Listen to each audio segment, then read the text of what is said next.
Welcome back to the Black Girl Iowa podcast, where we honor the voices and journeys of Black women creating impact across Iowa and beyond. I'm your host, Emily, and today's guest is someone whose words will make you laugh, swoon, and reflect. Denise Williams is a best-selling romance author whose books have been featured on Good Morning America, The Today Show, Oprah Magazine, and more. Her debut novel, How to Fail at Flirting, instantly captured readers' hearts, and she's now the author of 10 novels, including her most recent release, Just Our Luck. Her tagline, Sometimes Love is Funny, rings true in every story she writes, blending humor, heart, and real-life issues like body positivity, self-doubt, and healing, all while centering Black women in love. What makes this episode extra special is that Denise isn't just a guest, she's a good friend.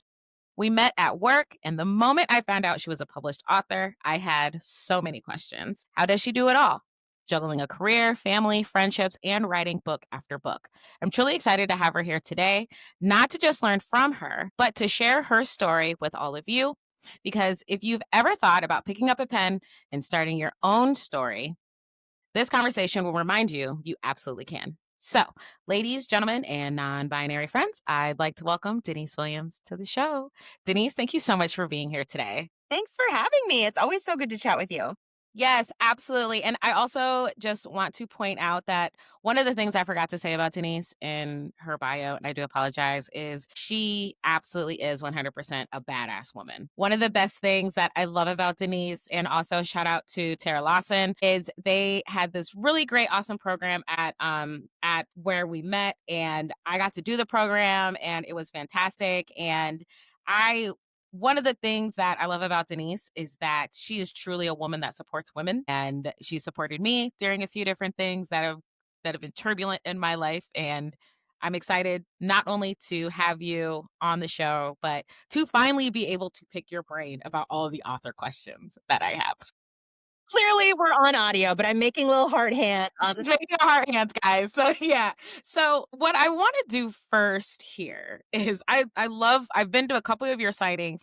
I love this story. And it's about how you wrote your first book in the second grade. It was called I Hate You. And the follow-up book, I Still Hate You. And it was as your website says, it was about a tough, funny heroine who is quirky, witty, and there's a dragon in the story. So take us back to when 7 or 8-year-old Denise was writing her debut novel, which I'm hoping gets published soon. But when and why did you first fall in love with writing and storytelling?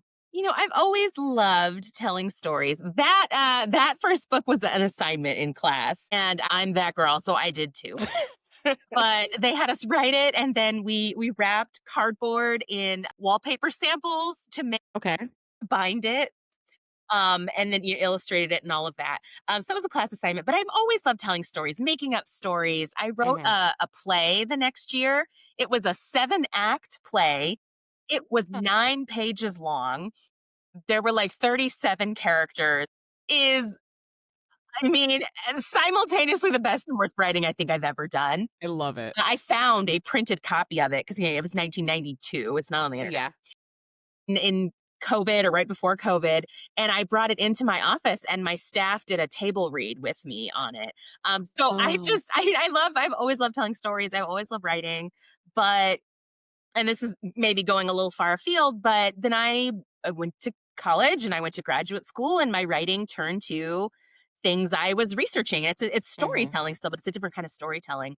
And I really didn't come back to fiction until probably like 2016, when Mhm. I was a new mom and I was buried in momming and work and all Mhm. these things I was doing for other people, and it just became a creative outlet. So I never had any intentions to be a published author. I never planned for it to be a career. My first 2 books I wrote not assuming anybody would read them. It really was Mhm. just the passion of sitting down to write. And I was actually talking with a friend about that the other day, another author, that, you get into this, you're on deadline and there's expectations and you have readers and you have fans and you have all of these different expectations. And really going back to that idea of God, like, if it was just for fun, would I be writing this book? What would Yeah. it look like to write this book that I love for Mhm. fun?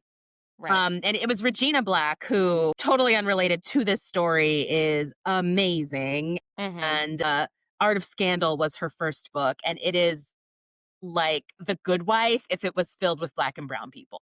I love that. Small town, politics, it's sexy. Anyway, so there's another Black author that folks should definitely be reading if you like romance. But yeah, that idea of being fun. And I think as a kid, it's always fun. And Mhm. I have to remind myself to get back to the fun, Mhm. because those moments that you're having fun in writing are the best. That's why you keep doing it. Yeah, and I will say one thing that I do love about your books, is that your characters are, first of all, they are very much outside the stereotype of what Black women have kind of been historically. So I feel like they are strong, they're independent. But what I love most, especially about Britta from The Fastest Way to Fall, is she was quirky, self-aware, and kind of a goof. And I really love that because that's kind of how I see myself is I'm only going to take so many things serious. Like in that book, if you guys haven't read it, spoiler alert, Britta has to sign up for this fitness app to hopefully get to the next point in her writing career. And on the fitness app, it asked her, why does she want to start her fitness journey? And she has the most unserious answer ever. I want to look good naked. That's something that I would say. It's real.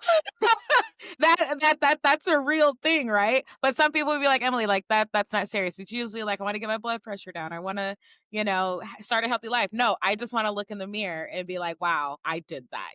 So my question is for you, as you are writing about Black women in love, why was that important for you to give those women a story, specifically those women that live in the Midwest, specifically those women that are from Iowa? Yes, yes, yes. I think I wanted to see myself on the page. I think that's honestly where it comes from. I am quirky. I am nerdy as hell. Like, that is me. And so while not every character I'm writing is a direct reflection of myself, and not every character is that sort of quirky, that kind of quirky. A lot of them are, because I want to see myself on the page. And same thing for giving some Midwest rep and some folks working in education. My first book, the heroine is a multiracial, a woman of color who is a STEM faculty member. She's a math education professor at a university. And that was because at the time, and still, like, education's under attack, and Black women are not well represented in the ranks of the professoriate, at least at most PWIs. And I wanted to show that person, but also Mhm. show that, you don't get like cool serious points for earning a PhD. Like, at that point, they take them away. Like, that you could still be quirky and weird and touched by trauma and having a great one night stand turned love affair. Mhm. Like, all those things could be happen. And so for me, that's part of it. I also really like showcasing the Midwest. Like, Thank my you. first several books took place in Chicago or with Chicagoans, or in Illinois, like rural Illinois. This new series, Just Our Luck, takes place in Des Moines, as does the next one that'll be out in January. Mhm. And I think it's just neat to show Iowa with people of color. Like, Yes. in my new one, the heroine wears a shirt that I own from Raygun that says, yes, there's Black people in Iowa. I have that shirt too. It's a good one. It's a good one. Raygun.com, go get it. Yeah.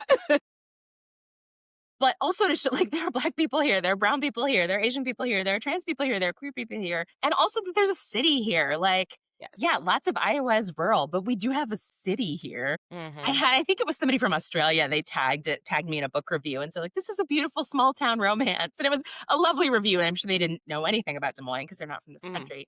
But I wanted to scream, like, it's not a small town.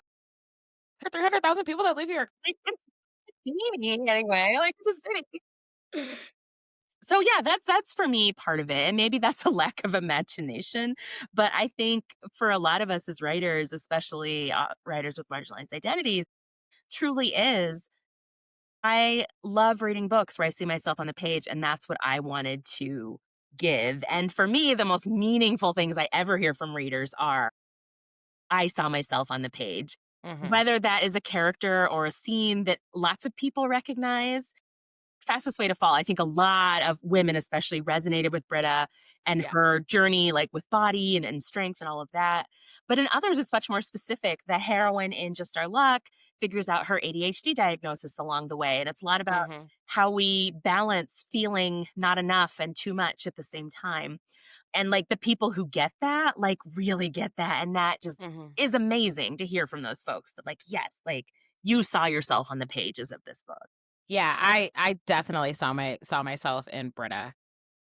And it's also I think one of the reasons why I really saw myself in Britta is because you like someone and you're like, "I'm not supposed to like this person." No, but why not? Okay, yeah, aesthetically, yeah, we might not fit together, but why can't I? So I really love that, and it wasn't so much like the whole opposites attract thing, which I feel like that perpetuates this idea that, skinny healthy people have to be with other skinny healthy people, and bigger heavy set people have to be with other bigger heavy set people. And it's just like, no, just people, if there's a vibe and they like each other, why can't they be together? Why does the size actually have to matter, It essentially? doesn't. And like in No. that book, that isn't ever the conflict. And Mhm. actually, in all of my books where the heroine is fat or plus size, like that's never the conflict, and it never will be. Yeah, and Plenty of other I love conflict, that. and sometimes body has to do with the story, and a lot of times it has absolutely nothing to do with the story. Like it's just that's the character and that's the life they're living. Mhm. But yeah, to me, there are so many other like real conflicts about why you can't be with somebody. That's just a lack of creativity. Yeah, yeah, no, seriously, and like I said, like, I absolutely love that about that book, and I should have said this also when before we started, but, the ex-girlfriend in that book, oh, man, she just I she love had me her. punching I she love had me punching the air. She had me punching the air a couple of times. think I am very skilled at writing horrible people and like villains. I think I have a skill Mhm, for it. Like mhm. the villain in my first book, Davis, is a straight up sociopath, like, but a Man. believable one. Like he's legit. And so I enjoy writing those characters. I think they're actually fun. And for the ex girlfriend, I'd actually love to write like an underground series called Bitches Need Love Too.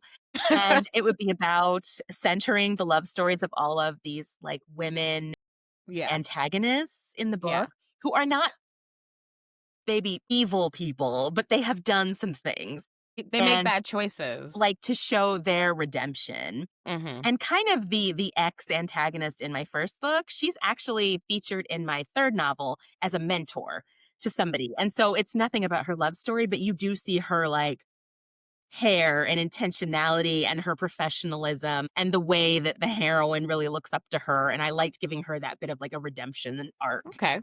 I'm ready to dive into Do You Take This Man? I'm so excited for that one. And like I said, I mean we kind of talked about it a little bit. I've been in a reading slump since grad school. So I now that I'm really love that out. book. That is my favorite heroine I've ever written. I love Britta, I love Sybil, I love all of them. But RJ is my most divisive heroine, which is we talk about like Okay. how Black women and how women in general, I think, are featured in literature. There's a lot of Hmm. expectations around how people show up. And RJ is basically, if you saw, did you watch Living Single when it was on? I did. Yeah. So RJ is basically Maxine Shaw, attorney at law. Like, and Okay. Yep. she is tough, and her arc is not that she softens. Like she's tough at the beginning of the book, she's tough at the end. Hmm. She is assertive. She is a woman, a divorce attorney, a litigator, and she is my most divisive heroine. And people either love her or they think she's mean. And Okay. she's an alpha. That's how I wrote her. She's an alpha heroine. And I wrote her like we write alpha males and wrote her like Okay. we write romance heroes all the time. Okay. But I loved representing a woman who is confident in her Hmm. assertion and who is Hmm. really challenging this notion that for women to be acceptable and lovable, they have to be soft, they have to Yeah. be delicate, they have to Hmm. be wilting. Right. And RJ isn't that. Like she's so Right. anyway, that's the premise. So if you don't like that in your heroines, you might not like this book. You But know what? I Here's loved writing that. and to be honest, I don't think I've written a heroine. I've read a heroine like that.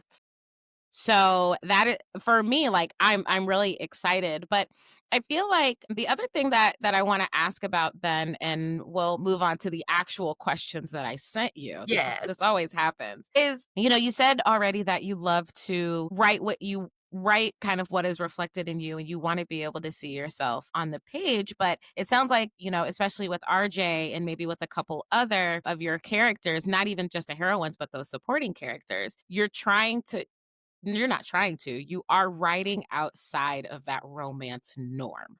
Why is that important to you? I think it's an interesting frame because I think I'm writing outside of popular romance norm. And so I think if you look at the history of not just the history of romance, because I think that has been there, but I think the swath of authors of color, particularly women of color writing in romance and others writing in romance, you do see a lot of that. But I do think a lot of the books that go like viral and blow up and are very popular very much kind of adhere to that, which is fine. Like obviously people want to read it. They're making money. Like Mhm. and those are not bad books. But to me, I think it was partly going in and just trying to reflect the world that's around me. Mhm. And I don't like those Pollyanna-ish heroines. I mean, I don't think I've ever written anybody quite like that, but I've written softer and the gamut of characters. And I Mhm. think the weird ones are more interesting. I think writing somebody who is tough and has their walls up or assertive, or writing somebody who is Sybil is often described in reviews, at least ones that I've been tagged in, as chaotic. Okay. And I love that about her. Like that's such a natural character, but I think those are more fun to write than a woman who's kind of just like, okay, that's Yeah. fine. Right. I'll try. Right. I don't Yeah. know, my flaws that I'm clumsy and I love too much. Those are real. Like again, those are not bad books, but to me, it's so much more interesting to write Mhm. about somebody who, to me, feels a little more three dimensional, or even more just kind of in line with the people I know. Yeah. And so that's what I strive for anyway. That's what I'm always shooting for with my characters: is do they feel real and human to Mhm. me? Yeah. Yeah, and this is actually gonna help me lead into my next question is that, I feel like with your books and then some of the others that I have read, and that's a perfect point to say that these ones are outside of popular romance, but these people are layered. They have, you have that perspective of them when you're reading, but they're also layered. So, for example, when we look at you, you wear a lot of hats, Denise. You're, I got a an couple of minutes. author, you're an educator, you're a mom, you're a wife, you're a friend, you are a mentor, you're a lot of things. And I feel like the women in your books are a lot of those things, and some of the women in other books that I'm reading are a lot of those things. When we look at you and your writing career up to this point, my biggest question for you is how do you make time for your creativity while you are wearing all of those hats? I mean, Denise, I have a dog. And there are times where I'm like, I can't do it today. Today drained me. And me and George is just looking at me like, you literally woke up. You went outside twice and did laundry. And I'm just like, I'm exhausted, guys. I can't do Laundry is no anything. joke. It really isn't. But yeah, just how do you make time for your creativity to give yourself the space you need to write these stories? It's challenging because, again, like with my first 2 books, I was writing them for me. Like, there was no deadline. I could just fit it in where I fit it in, and it was fun, and so I did that. And now it's still fun, but now there Mhm. are deadlines and things are due. Mhm. I just turned in the revision on book 11, which I was working on while I was on book tour promoting book 10, and then trying to start thinking of ideas for book 12 and beyond. And so there's always that, but I think it comes down to this idea that we should balance things, and balance I firmly believe is a myth. I think that we're all juggling, and at any given time it's just trying to keep track of which balls are glass and which are plastic, and they change sometimes. Sometimes like your writing is plastic, and if I drop it it'll bounce and it'll be fine. And sometimes it's glass, and sometimes my family is plastic and they'll bounce and it's fine. I can go do some things and they're going to be good. And same thing with work, and so all of those kinds of things. And so I am lucky to be a pretty fast drafter. I can write pretty quickly. Mhm. So I usually write at night or on the weekends when I can kind of escape and just spend a few hours in a coffee shop. I'll take advantage of my lunch breaks. I'm on the road a lot for work, and so I can write usually pretty well on planes or in hotels. And Okay. so I really still am like kind of getting the writing in while I can. But for the creativity side, I'm an idea person. Ideation's in my top 10 for Gallup Strengths. Like, Okay. I have a spreadsheet of book ideas. I love coming up with book ideas. I've done that live at events before. Like, so that idea of thinking about stories and the love stories and what's next, to me, just kind of comes naturally. No matter the interaction I'm having, in the back of my head, I'm thinking, but what if this was a romance? Yeah. Yeah, and I'm assuming then that with some of your in your spreadsheet, some of your ideas, because your tagline is sometimes love is funny. And, you're tackling some real life things, like I said, body positivity. In the first book, there were some elements of systemic racism and also sexism. Uh, you know, I think that you have a really nice balance of the love story of the quirky, but also tackling those issues. So for you, why is it important to show both joy and struggle in the love stories that you've written so far? Yeah, and I mean, from a craft standpoint in writing, there is no joy in reading without first being tension. Mm, I had a professor tell me that in like 2002, and it's always stuck with me. This idea of tension and release is what mhm, makes things good. You build a tension, you build an anticipation, and then the release is great. Like that's mhm. good food, that's good music, that's good sex, that's Yeah. everything. And so that idea of tension is important. But again, to me, I think it goes back to writing people who, to me, feel real. You can write a beautiful love story with low stakes, and I've written them, they're great. And you can write a beautiful love story with low stakes and a character with high stakes. So, a Mhm, character who has been touched by trauma or a character who is going through something real and tough that doesn't have an easy resolution. I think that's interesting to read from just a craft standpoint. mhm. But also, I think, and I know because I've seen it, because I talk to readers, again, what it means for people to see themselves on the page. Particularly, I think with my first book, the heroine is a survivor of an abusive relationship. She's faced workplace sexual harassment. And there's a lot of things going on, and she hasn't dealt with any of that. Like, part of her Mm, happily ever after is going to therapy. mhm. But I think it's really important to show that everybody can have a love story if they want one. You can Mm, be touched by trauma and going through dire circumstances, and you can still have a magical moment in the rain or a sweet yeah. kiss or a great first night together or whatever. But also, again, kind of going back to that idea of the happily ever after, in all of my happily ever after, somebody goes to therapy. Um, is love doesn't fix trauma. Like good kisses and good sex Mm, doesn't fix trauma. And mhm. just as trauma doesn't preclude you from having and deserving those things.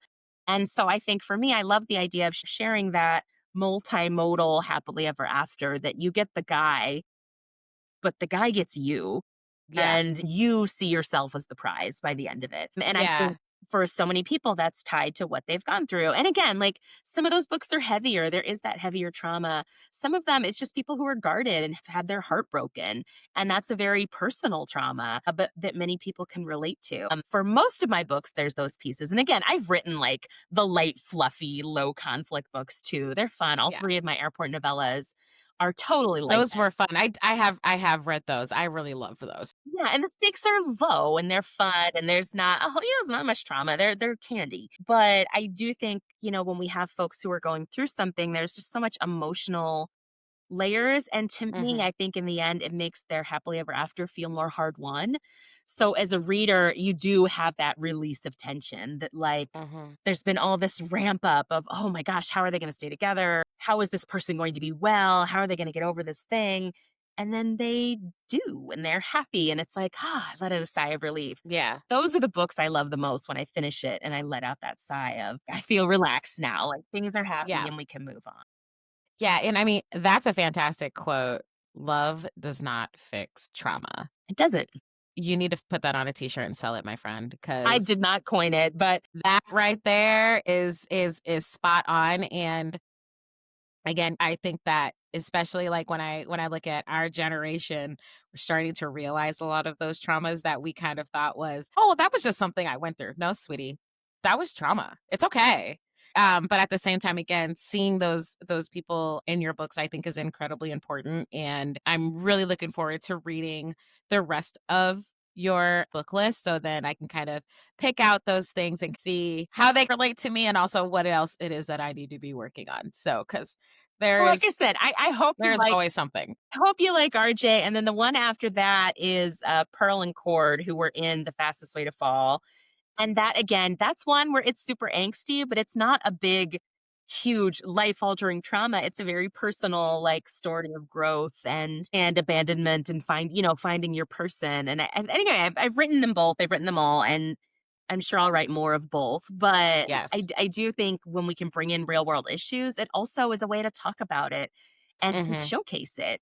Yeah, Because I for sure. I have a PhD, I've researched, I've written a Mhm. lot, and I know how many people have read it, and it is not even a remote fraction of how many people have read my romance novels. And so thinking about, I can talk till I'm blue in the face about equity and representation, or I can show it in a romance novel where it is fun, and it's not like giving people their medicine. It's just kind of showing what's out there and what is, and there's Mhm. a power in that in terms of being advocates too. Yeah, absolutely, and I also think too with your books, and I mean, this is always why, like, the conversation, like, on TikTok and on Book Talk and things like that about reading diverse authors. Honestly, I could not care less what race anyone is reading one of your books or really any book. There's a piece of the person in the book that anybody can relate to. You know what I mean? And again, it's just getting those stories out there and getting that representation out there.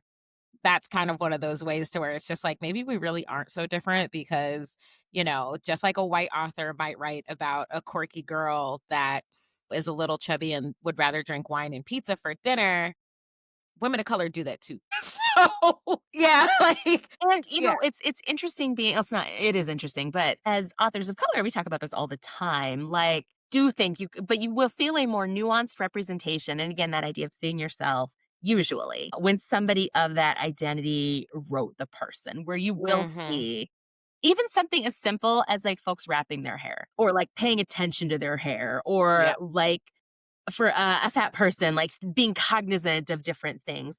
Like, I Mhm. think you get a different level Mhm. of sort of cultural touches Mhm. based on who's writing it, I think in a lot of times anyway. Yeah. And Yeah. in that way, that sort of differentiates it, and you're like, "Oh, okay." Yeah. Yeah. But yeah, that idea of relatability sometimes for us really is being very intentional to say, "Hey, Yep. invite We women see to you. read this too, and you Yeah. will." It's still very sexy. Yes. There's still all Yeah. the things you love in romance. They're right here. Yeah. I read a book about a year ago, and it was by a black author, and it was this girl. It was her first time spending the night at her boyfriend's house, and he was white, and he broke out a satin pillowcase for her. Yes. And What I'm book was that? like, I read that. man, like, just please, like, more of this. Like, this just needs to be broadcast that if you're gonna date black women, please just have this ready to go because it's a thing. 100%, 100%. So, I don't know that my heroes have been that cognizant, but I don't remember what that book was, but I remember reading it. Yeah, yeah, there was, and I was just like, "Girl, what did he do?" And I remember talking to my little book club, and I was just like, "You guys, he had a silk pillowcase for her," and we all like fell out. It was great. But so as we kind of wrap up, I do have a question here. I feel like a lot of the times, even in my life, I'm going so hard and I'm going so fast and I'm doing so many things that sometimes I don't have that moment where I get to really sit in my accomplishment. And so I'm wondering for you to have because you are actually a USA Today bestselling Eh, author. And you've been mentioned on Good Morning America, Oprah Magazine, and all these other places. You have this really, really great notoriety, and people love your work. Have you had that moment yet to like sit down and yeah, if you guys when you guys see the video visual of this behind Denise as her book catalog, have you had that moment where you sit and you're like, I did that. That was me. I'm that girl. yes and no. I think anytime I do an in-person event, to me is sort of like that because my debut came out in COVID, and for 2 or 3 books, like, we didn't do in-person events. Mhm. Then this was my first book tour for book 10. But Mhm. anytime I do an in-person event, I do think I, like, soak that in, and I'm an extrovert, so, like, being around people and talking to people and signing books, like, I feed off of that, like, to me, that's so affirming. But sometimes it is hard because I think it's similar to, like, working in academia. Like, Mhm. having a PhD is a special thing, like, being a Black woman with a PhD is rare Mhm. and special, but I work at a university, and so, like, a PhD doesn't feel that special. And Mhm. I'm not reminded of that till I'm out of context. Similarly, like a lot of my friends are writers and so very successful writers. And so it feels like I'm doing fine, but like I'm not a New York Times bestseller. Like, I'm not a number one. I'm not like TikTok famous, blah, blah, blah. So it's really easy to feel, like you're figuring out your position. And Mhm. then when you're out of that context is when it's kind of a reminder that I was like, yeah, like I did that. But again, to me, that real moment is when somebody slides into my DMs and says, like, this book was meaningful. And that happens at least once a week to me. And Yeah. that like is the tops. And I did not expect the Mhm. degree that people would share their stories and their Mhm. hurts and their emotions. And I save all of those. I try to reply to all of them if I can. Yeah. And to me, I think that's when I'm like, okay, like I am doing something here. Like bestsellers, great, book sales are awesome. But like Right. that to me is the moment where I'm like, I really am doing what I set out to do, which is wanting women to feel seen in the way that I wanted to feel seen. And then sometimes I get a cake too. So when a new book comes out, I usually get a cake to celebrate. I didn't with this last book. Actually, I had so many donuts I couldn't eat. We had donuts though, man, because the donuts at the event I went to here were Oh, fantastic. man. Even though everyone else was drinking mimosas, and I'm like, I'll be 87 in March. Can I just have coffee? I No, there were can't. I've had so many donuts around the country and I'm not sick of them yet. They're so good. I had them No, this morning. not at all. Not at all. But I didn't have a cake. But usually I do like have a cake and roll around signing books with my best bud and like I kind of have my rituals and when a new book comes out that is sort of a lovely thing. But again, it's go go go for publishing Yeah. because I got my revision notes I think the day before the new book came out and then I Wow. had about a month and a half to get those done. So I was working on them while on tour and doing all these events and Mhm. so it really is kind of it keeps going, but that's a job. Like in Yeah. terms of hard work, it's not cool. Right. Well, and I think it's great too that, with those comments with the DMs that you get, and this is something that I've experienced a few times with the podcast is something that you put out into the world is creating connection and making someone think and it's resonating something in someone. And I mean, like I said, I haven't gotten that many, but I on Give it TikTok time, you or will.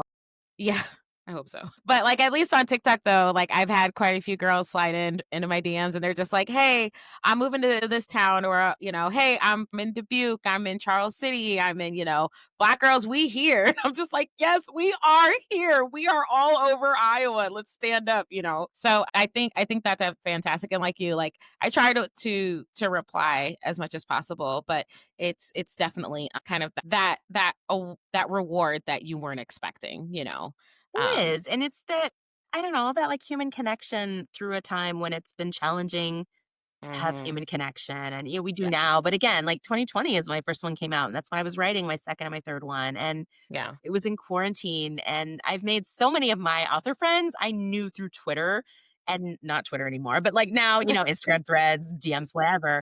So much of my writer life is tied up in social media, and so while it's generally a dumpster fire, I think there's so many beautiful things there too and like those connection points. And I love that we can find each other that way because black romance and romance by black authors has been around as long as the genre has Absolutely. and that's always been there. But now I love that it's easier for you to walk into dog-eared books in Ames or Storyhouse Book Pub in Des Moines or Reading in Mhm. Public in Valley Junction and to find Black authors and And they're find right Black there. romance. They're right there. They're on the Yeah. shelves. Maybe less so in Target, at least here in Iowa, but we're working on that. But you can find them and I think that offers so many more It does. points of connection than what we were able to see kind of widely before. Yeah, absolutely, absolutely. Because I think for a long time, I know my sister, she she was really into, urban romance, like Uh-huh. urban fiction, Yeah. and all of her books she had to order. She could never get them in stores. So, it's we've it's like it's one of those things where we've come a long way, but we have a lot farther to go. It's true. So Here yeah. in Des Moines anyway, I know this is the same elsewhere in Iowa, but here in Des Moines for sure, our bookstores are really good at Yeah. stocking romance Mhm. and having romance sections Yeah. and also like stocking black authors and authors of Yes. color. And if you're in the area, like you didn't ask my question, but I'm gonna No, throw you're that into it. fine. Like go get books by Regina Black. Her new one comes Yes. out next month. And it's Okay. basically if the Cowboy Carter album was a romance novel. So Okay. black country music, amazing, sexy, fantastic. Adriana Herrera, like anything she Mhm. writes is gold times 1,000. Miss Bev Jenkins is Yep. the dame of historical romance and Black historical Yes. romance. If you want to Mhm. read about our folks, like in a Yes. historical context, she is fantastic. Danielle Allen, Curvy Girl Mhm. Summer, and Plus Size Player comes out tomorrow when we're recording this. And those are just a few, but you will be able to find those books. And of course, Kennedy Ryan, who everybody's heard of. And if you haven't, what are you even doing with your Yes. life? All those books you can usually find, again, just walking into one of our local indie bookstores, which is amazing. Yeah, absolutely, and I'm gonna go ahead and name drop one of my favorites, and that is Rebekah Weatherspoon. So I love Rebekah. Ooh, man, that yeah, we could talk about those offline. Them books, I think it was is it the Sanctuary series? I mean, Yeah. I read it 3 years ago. I read them books in a week. Those Rafe things. is about Oh oh, man, Rafe White dude is the nanny for was this the woman, Black nanny? woman and her twins. And he does Yes. hair day with them. Like, it is Yeah. fantastic. That's actually the first advanced reader copy I ever read. Really? I And love that Rebecca's book. amazing. Yeah. Her Again, Cowboy series is one of so my favorites too. there's just so many authors. Toddy Richardson's or T.R. Mhm. Richardson, she wrote The Oath, Okay. which if you want something that is very, very adult, I don't know the level of language we use for the podcast, but um Say what you want, girl. wrote The Oath, which I will just hand sell to people. And they're like, "Did you write this?" And I'm like, "No." And like, "Do you work here?" And I'm like, "Also no." But it is about a woman in her, I think she's in her 50s, Mhm. and her husband dies at the beginning of the book, and they've always had a really active, intimate life together. And he says, "I want you to keep going, keep having fun, and keep living life." But then on the other side, he asks his three best friends to take care of his wife, and they do. And so I'm sorry. What? yeah, you Okay. know what they do. Okay. So, Say again, less. it's a Read very, that very one. sexy. It's Black romance. It's grown people, like, they're all in there, I think all in their 50s, um, taking care of things they need to do, but it's beautifully written. It's fun and it's sexy, but you also get this really lovely story about your the second act, Yeah. and what's next after you've had this great epic love story. And they just take care of each other in a way that's very authentic. And I think all the characters feel really real. It's not Mhm. really long. There is a special edition through Steamy Lit, a Okay. bookstore in Deerfield and Tampa. But again, Mhm. otherwise you can get it Okay. at And bookstores. who was the author Called again? The Oath. It's by T.R. Richardson. She writes rom-coms under Toddy Richardson, Tati. I believe she's a Zeta, if that is meaningful to folks. Zeta Phi You Beta. guys, I wrote it down. If you're watching the audio, the visual, I wrote it down. It's probably going to be one of my next reads. Very Yeah, go excited for get it. that Like, one. it's a fast read, and it's Yes. truly, I just stand around it. Just stand around, just holding copies of it. I love I that. I think love they that. sold out the last time I was doing that. I was just like, "You do you want this book? You should get this book. Hey, you can get this book." It's like, well, what about your book? Yeah, that's fine. But this book, They tell me that at Weird Books all the time. They're like, "I'm recommending books to strangers because it's what I do." And I they're like, love "Well, why don't that. you recommend your books?" And I'm like, "Well, that's fine. Mine are over there, but you That's said you fine. like this, and I don't recommend this, so this is what you should check out." That is I definitely my love love it. language is recommending romance authors, but those are definitely a few, like, Black romance authors who are out there doing the things. Nikki Payne as well. She has a new Mhm. one coming out, about a private investigator princess. No, he's a prince. It's The Princess and the PI, Okay. and the cover is luscious. Like, Okay. it's luscious. Nikki Payne is hilarious. She's probably one of the funniest people I know. Nice. Okay. And don't worry, guys. I will have all these book recs and authors. All this will be in the show notes. Perfect. I So figured we will you have would. it all down there. Absolutely. I want to ask one more question, and then we're gonna go into a new part of the show that I'm doing before a wrap up. And I was wondering, I had said in your intro that I'm pretty sure there is a woman of color, there's a Black woman listening that has been thinking about writing either her story or a story. What piece of advice would you give her that you wish you had when you started writing? I think there's two pieces. But for the writing, remind yourself that the only thing a first draft has to be is there. It doesn't have to be perfect. It doesn't have to make sense. It doesn't even really have to be complete. But you can always edit what is written on the page. You cannot edit a blank page. And Mm, so many people want to write a story and have a story in their heart, a story in their head, and they sit down and it's not Have you seen that meme where it's, how you envision it and it's this beautifully crafted dragon and then how you draw Mhm. it and it's like stick figure? Yes. That's okay because you can Yeah. edit a stick figure to look like a Yeah, you beautiful can. dragon. Absolutely. But just that, sit down and write it. And you can Mhm. always edit it yourself. You can get help editing. And this idea that we have to be perfect before we put something into the world is a myth. My first book did very well. It's probably my best-selling book. I wrote it in 2016 through 2018. If I had 6 more edits on it, it would be perfect. Like, that book is out there in the world, it's done, it's out of your hands, but that idea Yeah. of perfect it doesn't exist. So, just remind yourself, if it's messy, that's fine. If it's not well written, it's fine. If it doesn't fully make sense, figure out how to make it make sense and keep going, but just get around that idea that I can't do it if I can't do it perfectly, because women, especially women, I think women of color sometimes even more so, are so likely to not apply for the job because they think they're not qualified, or to not write the book because they think they're not good enough, or to not seize an opportunity because they worry that they just need a little more work and polish. And very often, men, especially cishet white men, aren't thinking that. No, not at all. They're not. And we all can think of good examples in our life. So, in your writing, write the book, put it down, come back to it. Like, keep doing it if you want to do it because you can edit and it will be better. And Okay. no author alive has a perfect first draft.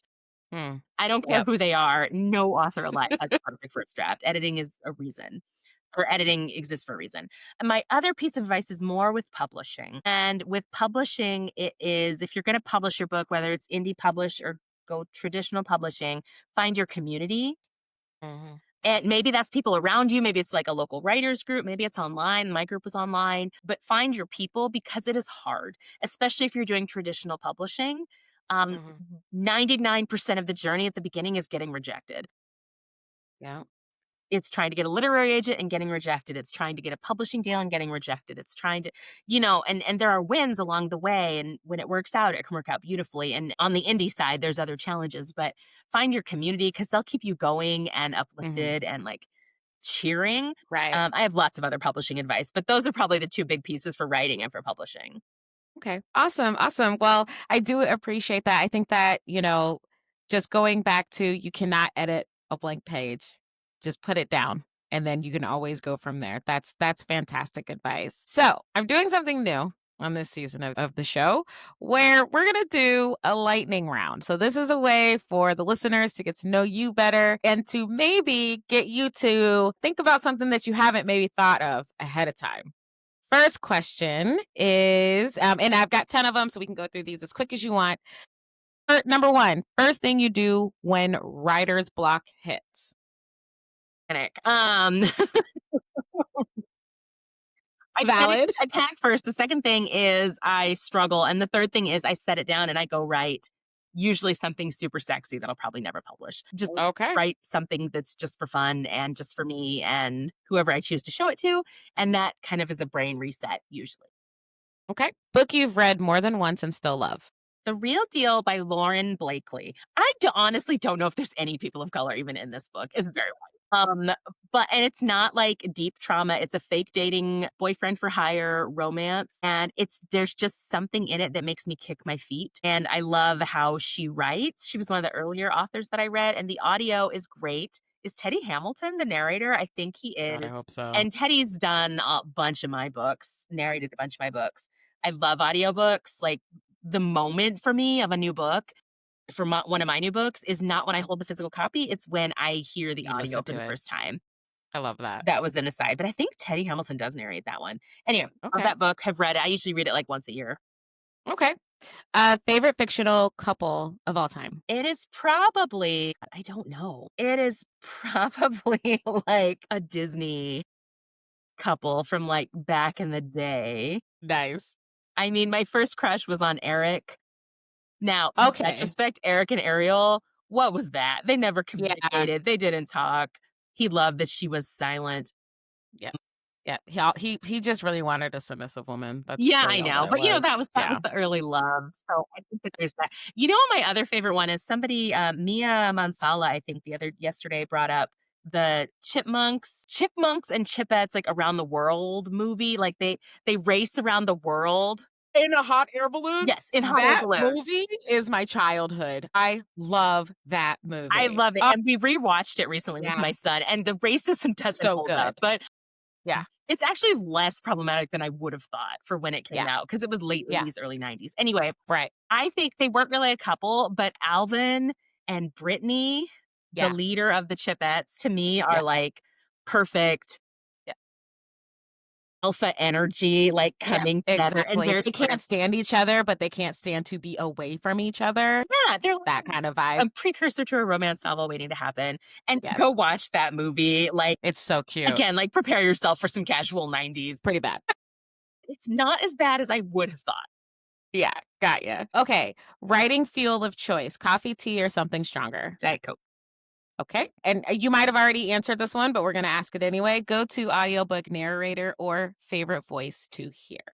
I have several, actually. For Okay. women, January LaVoy, I adore, and I just love her as a human. She's Mm-hmm. amazing. She's done a bunch of my books, and I love her voice. Um, um, Emma Lodgy was the narrator for Just Our Luck, and it's her first romance. It's her first fiction book. She's really Okay. new to narrating. She was amazing. Like, she is completely fantastic. So I do think women, when we talk about narrators, sort of tend to get forgotten. And so I always want to talk about women first. Mm-hmm. For men, I love Teddy Hamilton. He's good human. He's done a bunch of my books. I adore Shane East. I am a member of the Shaniacs Okay. Facebook group, and I met him and I hugged him, and his voice touched my Fangirled face, a little bit. and it was magic. And again, like, good person, amazing voice. He's British. And so I'm trying to like think of reasons to have a British hero so I can have another Shane East I love this. narration. So I love both of their voices, and I think both of really just what they do in romance and in voice acting. So those are probably some of my favorites. Okay. Dream location to write your next book. Like where it would be set or where I would be when I was writing it. Ooh. Let's do where you would be if you were writing it. I would be on the beach. So I took my son to Myrtle Beach this January, Okay. and my next book comes out in January. So I don't know if we'll be able to do that timing again, but I absolutely love like being at a vacation destination, because it was January. There was nobody there. We got this really baller hotel room that faced the ocean. Nice. Like, to write with the ocean outside is the dream, and I love writing near water, so that would be great. Okay. One word that describes your writing style. Real. Okay.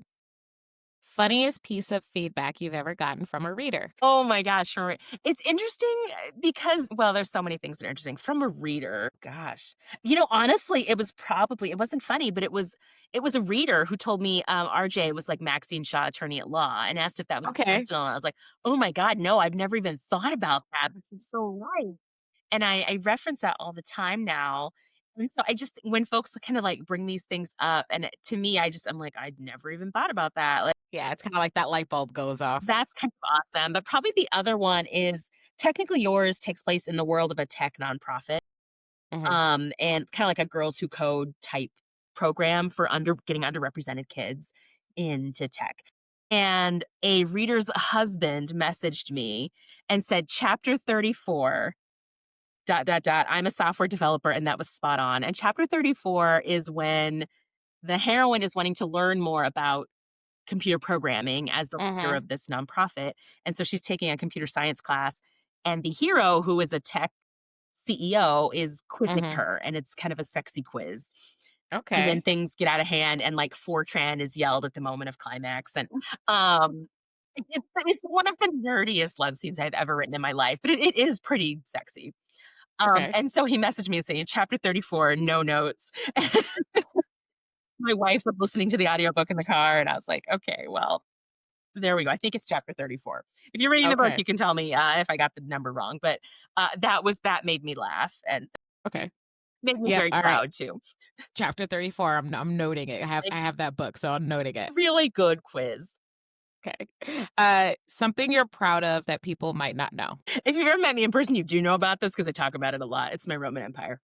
I built a really kick-ass haunted house in 2005.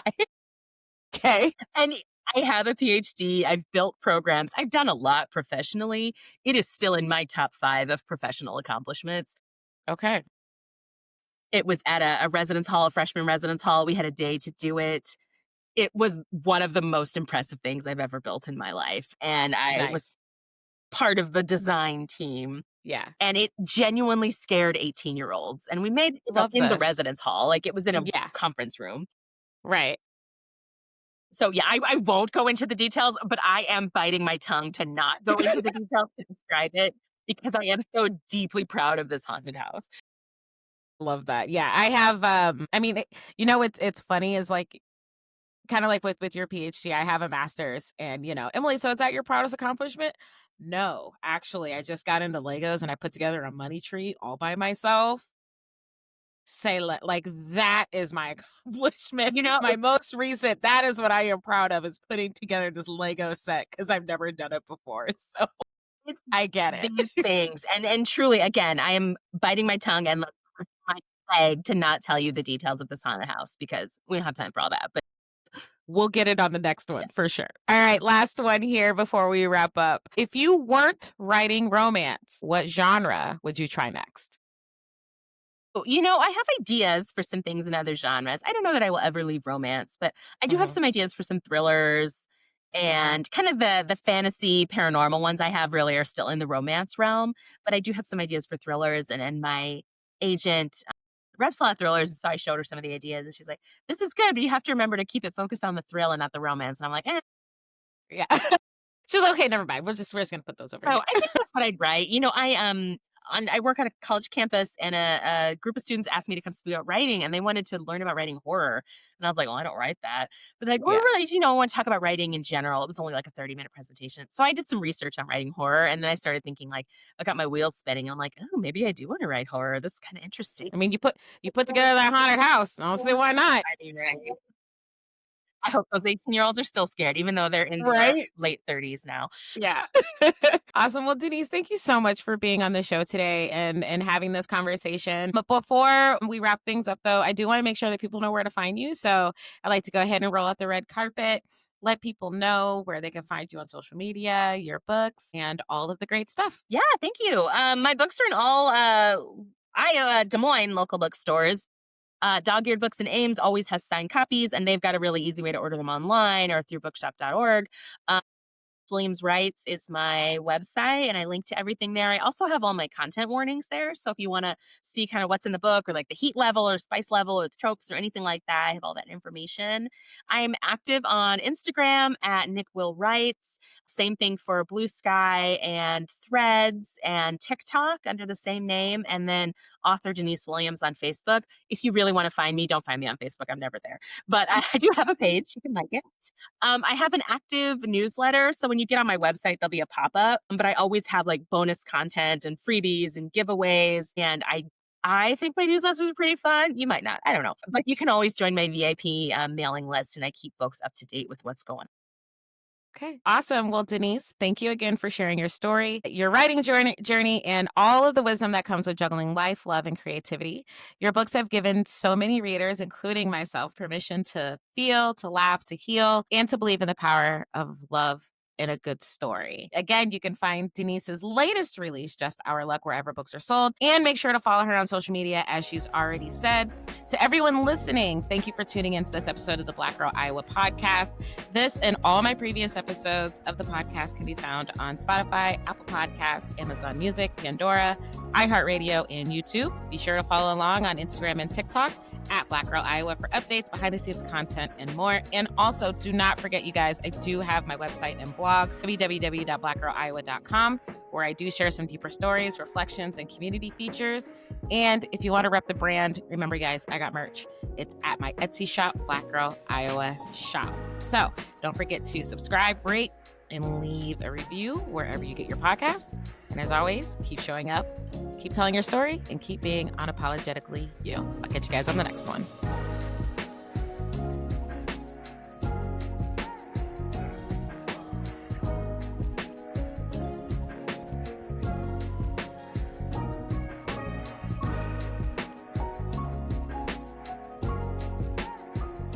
So let me ask you this.